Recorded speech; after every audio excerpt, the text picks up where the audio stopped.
భయంకరమైన భవనం. కృష్ణమూర్తి తన కుటుంబంతో కలిసి ఒక పాత భవంతిని అద్దెకు తీసుకొని అందులో నివాసముంటాడు. ఆ భవంతి దాదాపు 2 సంవత్సరాల నాటి పురాతన భవనం.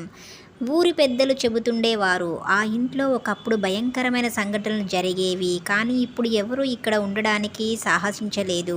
కృష్ణమూర్తి వాటిని నమ్మలేదు. అది కేవలం కథలే అని నిర్లక్ష్యంగా వదిలేశాడు. కానీ తొలి రాత్రే విచిత్రమైన సంఘటనలు మొదలయ్యాయి.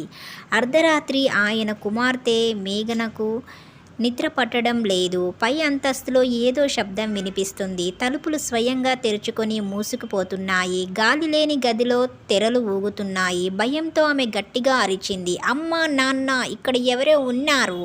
కృష్ణమూర్తి పరిగెత్తుకుంటూ వెళ్ళి గదిలోకి చూశాడు. గది ఖాళీగా ఉంది. కానీ అక్కడివి కావన్నట్లు పాదముద్రలు కనిపించాయి, అచ్చంగా నెత్తుటితో. ఆ రాత్రి అంతా ఎవరో వారి వెనుక తిరుగుతున్న అనుభూతి కలిగింది. తెల్లవారేసరికి వారి సామాన్లన్నీ చెల్లాచెదురుగా పడ్డాయి.